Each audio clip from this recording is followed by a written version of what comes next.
Hi listeners, Adam B. Levine here.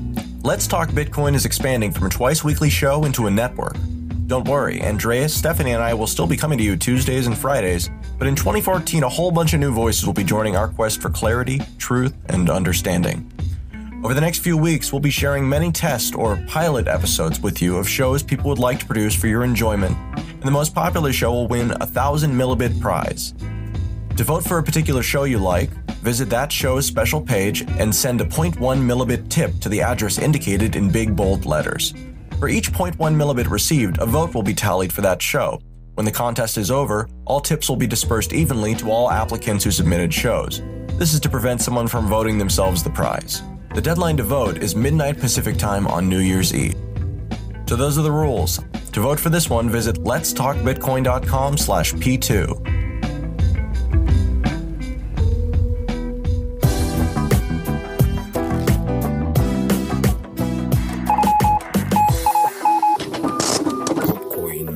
Hello and welcome to the first Podcoins podcast, all about the world of Bitcoin and cryptocurrencies. My name is Paul and today I'm joined by my two colleagues, Tanny and Sam. Hello. Hello. Would like to thank Let's Talk Bitcoin for giving us a chance to get involved with the cryptocurrency debates and the future of money, and to bring you this first podcast that was the first one we've ever done. So, firstly, I'd like to give a little bit of background. I work with Tanny and Sam. We're in the marketing department of a medium-sized financial services company. And no, we're not bankers. The first I heard about Bitcoin was a few years ago, and to be honest, I didn't give it much thought other than it being a curious sideline for the uber geeks of the world. I didn't get any then, much to my regret, and the whole mining theme seemed a bit dangerous to me. I mean, I liked to use my graphics card for playing games at that time, rather than just running it flat out to mine strange things that I couldn't spend on anything. Then it went up to March this year that I got another spike of interest when the price really started to double every few days. And I started to take a much keener interest and started digging around a bit more, and also started to point a few things out to my unbelieving colleagues who didn't really know much about it either. The bubble burst at that point, again around the end of March time, and again I failed to take advantage of that and buy any Bitcoin, again much to my regret. So I kept an eye on things, and all seemed relatively quiet until November of this year, when all of the things really started to take off. This time I decided I really did need to get involved. I knew a little bit more about it. I knew where to get these things, so I decided it was the right time to get a few and get really involved. There are a few Bitcoin podcasts around that are tackling the serious side of Bitcoins and cryptocurrencies, but we're all pretty newbies to this sort of thing, so I thought initially we would aim this podcast to be much more of a guide for the inexperienced and new users. We're going to tell you about our experiences, how difficult or hard we found to get a hold of Bitcoins, what wallets are and what they're all about, what you can do to use Bitcoins, how you spend them, how you get them, and all of those kinds of things. So on today's agenda, we'll be talking about how to buy your first Bitcoin, which wallet to start with, some of the latest news and happenings in the crypto world, our view of the wild price fluctuations of Bitcoin in the last week or so. It's been all over the place, so I think that's definitely worth talking about. And if you like the sound of this podcast, don't forget to vote for us at Let's Talk Bitcoin, so we can tell you more about all of our exploits. And we'd love to get heavily involved in this. So enough from me. Let's hear from my colleagues and how they got here today. Tanny, tell us a little bit why you got involved in Bitcoin. Well, obviously, after hearing all the stories about Bitcoin back in March from Paul, I started getting very interested on this currency, which we've had many debates whether it was a currency or a commodity or basically anything of that sort. And after deciding to get my first Bitcoin, which again, much to my regret, was late in the year, this year, I initially scoured the net for the most reliable networks. And I can mention here a few of them, like Coinbase and MTGOX, which stood out from the rest.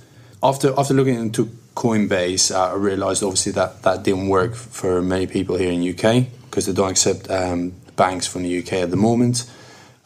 So I moved on to MTGOX as a second choice, and I registered immediately. However, most of the exchange platforms, you have to allow for several days to process your registration. And with mine, after 2 days, after their promise of dealing with my process within 5 working days, that went up to 10 working days. And actually, I've only heard about 2 days ago from them, after 2 months and a couple of follow-up tickets. They've actually refused my application, to my surprise, because my bank statement, as additional documents that I submitted to my passport as well, was not sufficient apparently, and they needed also a utility bill. However, I didn't wait to hear back from MTGOX. I actually went on to BitBargain, which is another UK-based place where you can actually buy bitcoins, but again, you have to register with them. And this time I really wasn't in the mood for waiting, so registration was going to take a few days. They had issues to use joint bank accounts. Also, my mobile number was actually related to the bank account that I was going to use for Pingit, and therefore it wasn't an actual effective method to use for BitBargain.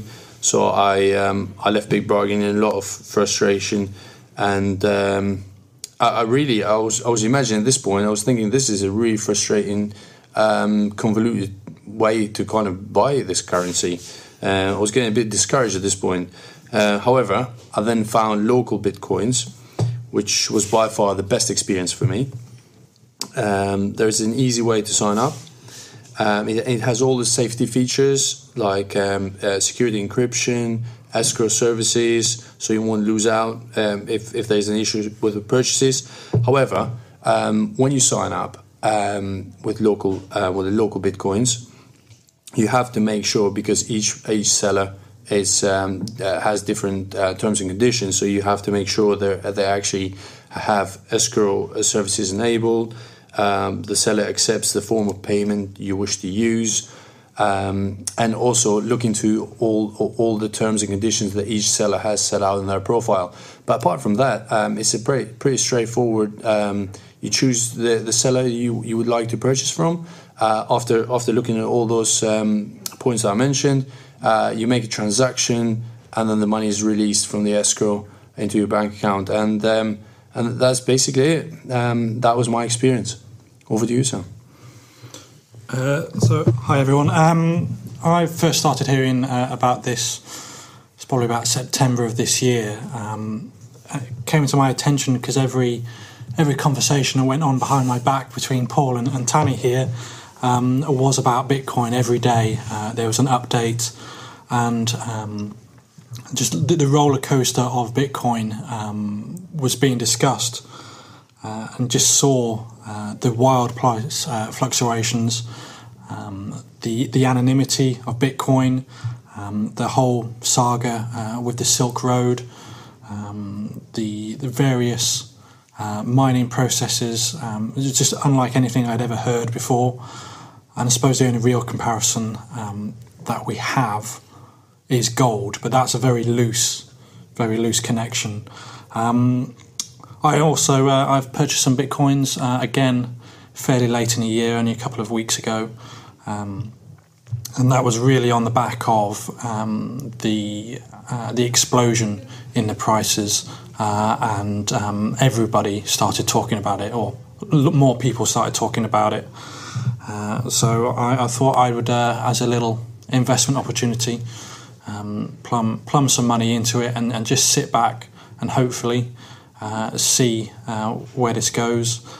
And if it does take off like it's reported to do, it could well be the future of money. And much like the old science fiction films where everything is electronic and there's no physical handover of cash, it seems like that will be the way forward. So it piqued my interest, and I following in the footsteps of Paul here and Tanny, went to go about registration and buying. We'll come to that in a minute or two, because that's a bit of a story for me in itself. But if we could hand back to Paul to go on about what other things we need to discuss. Thanks, Sam. Just to let you know how I got involved, I mean, I was the first one to get some Bitcoin in our little group, and I actually managed to go through bitbargain.co.uk, which was probably one of the very few places in the UK where it seemed relatively easy to do it. And my experience was relatively painless. I mean, I felt a little bit strange having to sit there taking pictures of myself, holding up my passport and utility bills while being in the frame and writing on a piece of paper, Bitbargain and things like that, which is what the registration process involves. But I did go relatively smoothly, and within about 48 hours I'd got mine.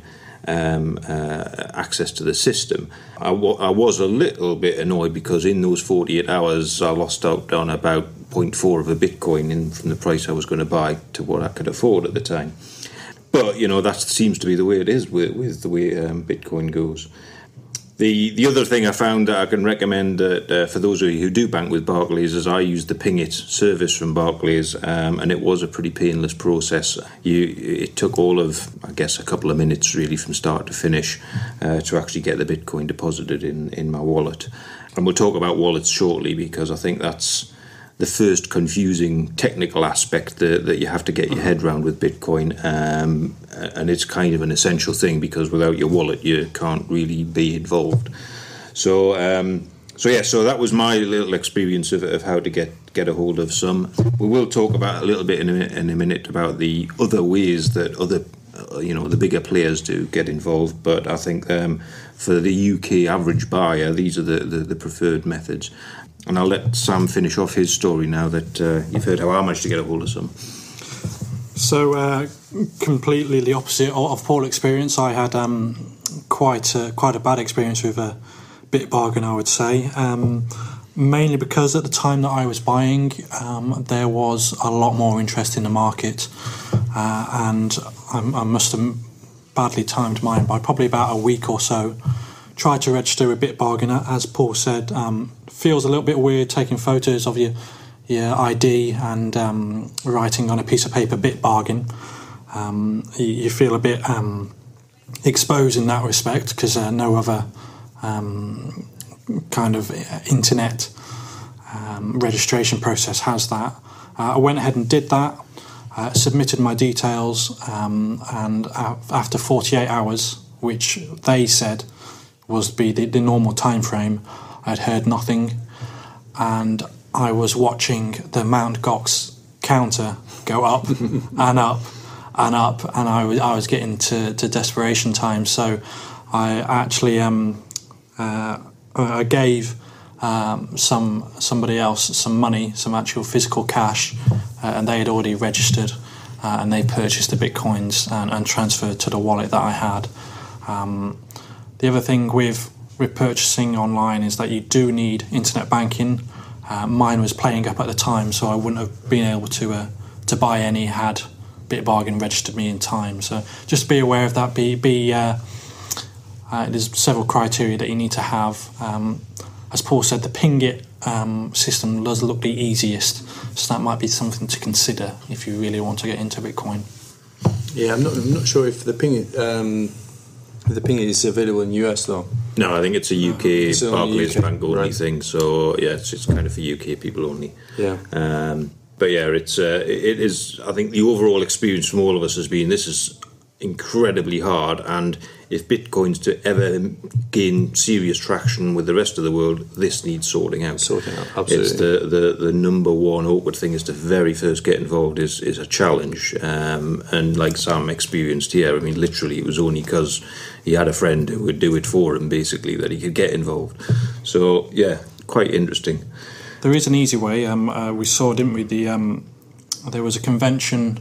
There's conventions all around the world where you can physically deposit hard currency into a cash machine type of machine. Oh, I think that was Canada. And that converts into Bitcoin, and you get a printed paper wallet, but there's probably about one in each country. So I think there's only one in Canada at the minute. So I mean, there's a golden opportunity for somebody if they can start printing these machines out as fast as they can, because there's a definite demand here. So if you want to buy Bitcoin, book a flight to Canada and transfer some Canadian dollars. There you go. That's your guide to Bitcoin. Okay, so we've talked about a little bit about our experiences of getting involved. Like I said, the first thing that you really need to understand once you start playing around with your own Bitcoins is what a wallet is. So the first thing you have to understand about Bitcoin is that obviously the Bitcoin isn't anything physical that you can lay your hands on. It's basically a string of numbers and letters. Now, these are stored in two ways. There's the public key, which is the Bitcoin address that you can send things to, and that's the thing that you give out freely, and we'll put one on the end of our show so that you can actually hopefully send us a few bits to keep us going. Donate. But that's the public-facing key, and then there's the private key, which is the key that's held within your wallet, and that's actually the Bitcoin at the end of the day. If you control that private key, then that's the thing that is associated with the public blockchain, as it's called, and we'll talk about that one later, so that you can actually start sending your own Bitcoins out and things. So from a very limited amount of research, given the timescales we're involved with, and definitely looking for ease of use, I think all three of us settled on multi-bit as the starting device, wallet of choice. It's like a lot of the software that's out there. It seems it's on sort of like a 0.9 beta version. There's nothing even at version 1 out there, which is a little bit interesting. But it seems fairly easy to use. It's what's called a light wallet, which means that if you download the main Bitcoin software itself, it has to actually download the entire database of Bitcoin into itself before it can work properly, which is no trivial thing given that this thing's multi-gigabytes in size now. So the way that this multi-bit works is it only does a small subset of that database, so that it's happy enough to transfer the Bitcoins, but it doesn't need to download the entire database. At least that's how I understand it works. So it seems fairly secure, seems quite popular, seems robust, and there is a Mac version as well as a PC version and a Linux version, I believe. So, it's a fairly widely adopted one. So we all downloaded that one, had a little play with it, seemed happy enough with it, and I think all of us transferred the Bitcoins we bought from wherever we bought them to this wallet in a fairly painless manner by just giving out the code that was created when the wallet was installed. One thing I will say about multi-bit, which goes in its favour, is that you don't have to register. So again, it cuts out the painful process of logging your email address and probably going through an ID check. It is open source. You go onto their website and download the file, and you're away. I've seen many wallets online where you do have to register, and it's just another password to remember, another account, another potential for spam. Well, I think there's a whole debate about the whole online wallets versus offline wallets, and the overwhelming opinion seems to be that the online wallet should only be treated at best as a temporary store for your Bitcoin. Bottom line is the world is full of hackers. They all know how these Bitcoins are worth, and the easiest place for them to go is to a place that stores lots of them. And there's been plenty of stories just in the last few weeks of hacked into online exchanges that have just been shut down, all the Bitcoin stolen, and nobody has a clue where it's all gone.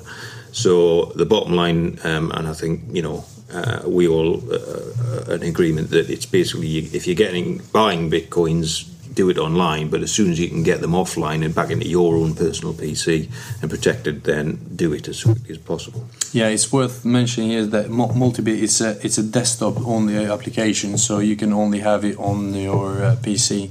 So unfortunately, they don't have an app available at this point. No, the whole Apple ecosystem, certainly in the world of iPhones, is a bit of a disaster zone at the minute. Apple seems to have come down hard on Bitcoin apps. I think it's pulled Coinbase and another one this week. So it's just not happening on iPhones. With Android devices, apparently it's a lot better. None of us, unfortunately, have an Android phone. That'll probably be an influence on the next time I upgrade, to be honest. But apparently there are some quite good apps on there that you can do have actual wallets in the phone and things. But again, the way to use these wallets is to have degrees of safety, and you have to have, just put the amounts in there that you need to use in any place that you think is even remotely unsafe. Although saying that, blockchain, which is an online wallet, in a sense, it has a super security for as long as wallet security is, because they well established. They were early players, and they use, I believe, the same protocols and encryptions that the NSA uses, apparently, which is all classified. But there's one thing, with all the security, there's no reset password feature. So if you lose your password with blockchain, you basically you're out. They can't help you. They can't move that money, and you can't go back in. So I suppose there's drawbacks to that security feature. But we would say from the online wallets, we would say that's probably the one that's had most reviews and has been covered by main media as well. One thing I will say, and I'm sure these guys will back me up, treat this like real money. Make sure you back it up. Make sure you remember where your hard drive is. Make sure that it's in a safe place, that you're not going to bury it in some garbage pit in Wales somewhere. 7,000 coins. Just treat this like you would a stack of money, and there's no such thing as too much security. That's the only thing that I will say. Just you got to protect yourself. You got to protect your computer, and as Paul rightly said, there are guys out there that are getting savvy to the Bitcoin world, and their motives aren't exactly the most scrupulous out there, so there is potential for hacking. Definitely. Yeah, I think overall this is one of the hardest things to get your head around with Bitcoin is you really are your own bank. That's the whole point of Bitcoin, is it doesn't need a bank to do all of this stuff. You don't need permission. You've got no chance that if you send your Bitcoin to somebody, it's going to go to them. You can't get it back. It's you have to control it. If anything gets lost, it's entirely up to you to manage that. No one else can help you with it. So that sort of whole security thing is, again, I think, is a deep challenge to Bitcoin's mainstream adoption. And kind of also, thinking back, this is why banks came around in the first place. It was to look after people's money so they didn't have to look after it themselves. And I'm beginning to come round to my way of thinking is that maybe, there is actually a role for banks to play in all of this. It's somehow some kind of a thing called a bank that looks after your Bitcoins, but in a secure way. Yeah. Now, so I think there's a huge business case to be made for somebody to actually start, thinking along those security for the masses from a Bitcoin point of view. And exactly the same with all the other cryptocurrencies. They're all working the same way, where you've got to look after yourself. So, that's an interesting sort of dimension to this that, would restrict the number of people I would recommend getting involved at this stage. I wouldn't tell my mum to get involved at this stage unless I was looking after our Bitcoins for her, because otherwise they're going to disappear, bottom line. So, I think that's a deep challenge for Bitcoin's mainstream adoption.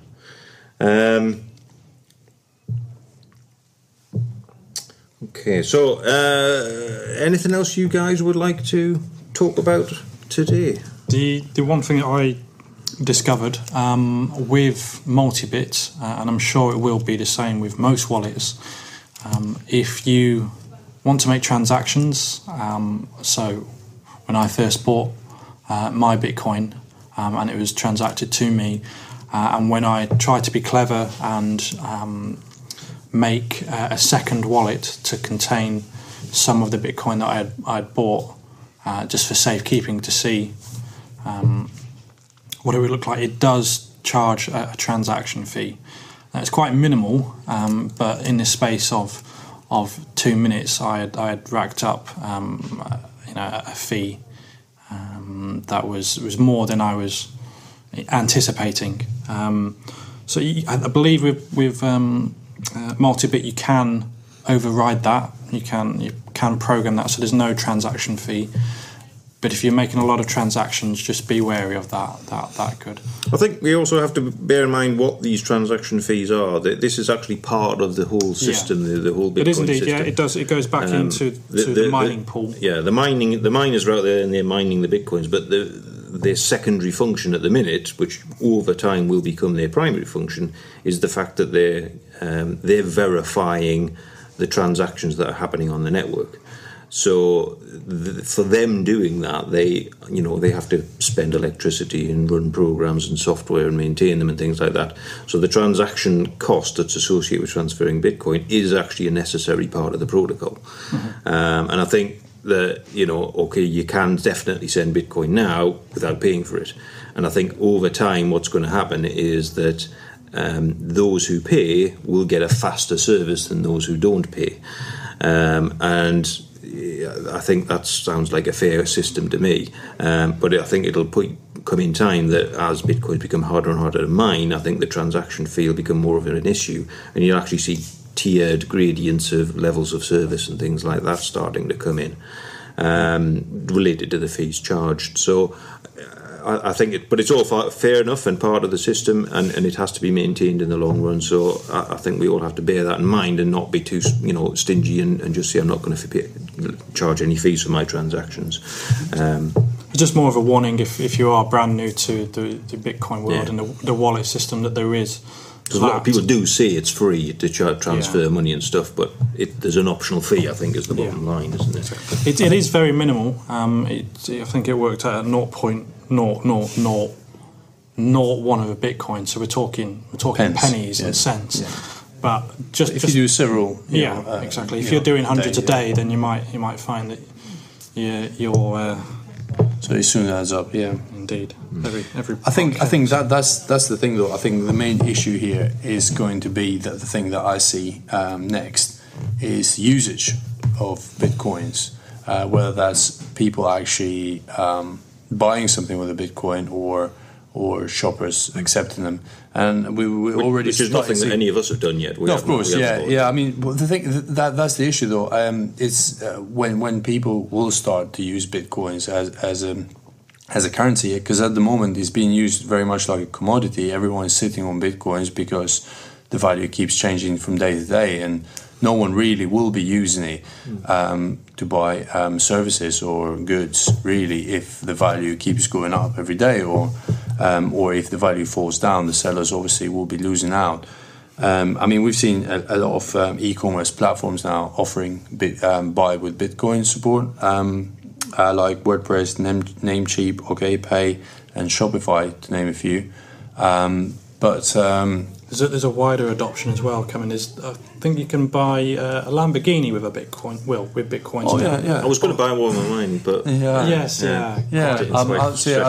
I'm putting mine towards the Virgin Galactic. So all right. Okay. Yeah. Apparently, you could book a Virgin Galactic. I believe Snoop Dogg's new album as well. He's going to accept Bitcoin. So right. All you Fantastic. Bitcoin rappers out there. So I think getting traction with Bitcoin usage is the next challenge milestone that Bitcoin we see it's got to get to before it becomes an actual established currency. Once you see a major player accepting Bitcoin, I mean, the dream would be something like an Amazon. I think that's gone now with Amazon Coin, isn't it? I think Amazon Coins is their kind of version, but it's a very closed system just for Amazon, and I think it's kind of missing the point. It's not Bitcoin. It's not even a rival to Bitcoin. It's just something else. But if you see it's nothing more than a voucher, really. A big adopter of Bitcoin, then you will see the price go. Well, it will go through the roof, I imagine. I think what's happened the last. We're going to talk a little bit about the price fluctuations. I mean, we've seen it going up and down, probably I don't know, a few thousand from $1,200 and odd it hit. Today it's down to something like $916, and it's been everywhere in between. And it seems to track big announcements by big players. China seemed to be the big flavour of the month at the beginning of the month, and all of a sudden it turned around. Maybe it saw in the tea leaves that this is actually a bigger thing than they originally thought, and therefore they banned it. Just straightforward, it's not going to happen in China. You can still buy them, but you can't use them for anything there.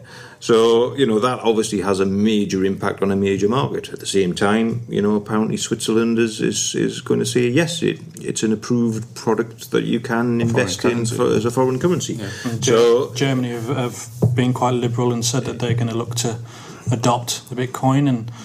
And I think news today of Cyprus saying that they're not going to back Bitcoin, and they're issuing warnings to the average consumer to stay away, that it's a dangerous currency. So I think it will split opinion across the world. Interesting listening to some of the podcasts, some of the more serious, far more advanced users than ourselves. I mean, they're talking about in how it's radically affecting things potentially in the likes of the South Americas, where they're having major hyperinflation problems, and Bitcoin's seen as a sort of like a bit of a potential saviour to their whole economy down there. So it is quite possible that the periphery countries of the world are going to be the starting blocks for this being a mainstream adoption, whereas the Western powers and the European unions and things, they're not going to be getting involved. Early. The Western powers will reject it, whereas countries or economies that have had traditional problems with getting money, just maybe geographical.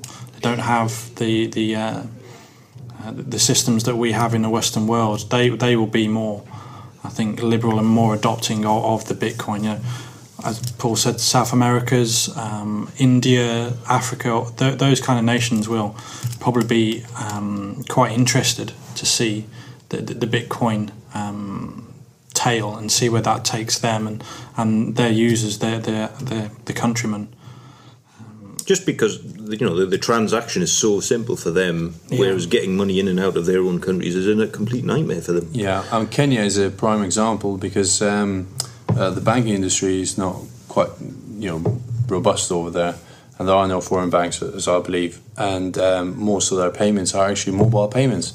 And before Bitcoin took traction, mobile payments were the biggest up there, and since Bitcoin has taken traction throughout the world, they've actually employed as one of their main primary payments, apparently, which obviously shows that there's places where Bitcoin fits right in certain countries and certain economies. These early adopter countries will be quite powerhouses, I think, and influential in the future of the way that Bitcoin moves. So it's really interesting, Absolutely, that's what we're here for. and that's kind of why we're doing this, because it is fascinating. We do feel like we're in not quite at the beginning, but we think the boat's left the port, but it's not quite out of the harbour yet, and it's got an ocean of monsters to cross before it gets to the finish line. So good analogy. That's the analogy I'm working on. So I think for now, that's a good place to bring our first podcast to the close. If you liked it, do come and pass comment on it. We've set up a little website, podcoins.com. And we hope you do vote for us on Let's Talk Bitcoin, where this hopefully will be the first of many podcasts that we publish. And if you do have any questions you'd like us to answer, then we'd be more than happy to hear from you. And we'll look forward to speaking to you soon. Goodbye. Goodbye. Cheers. Thank you.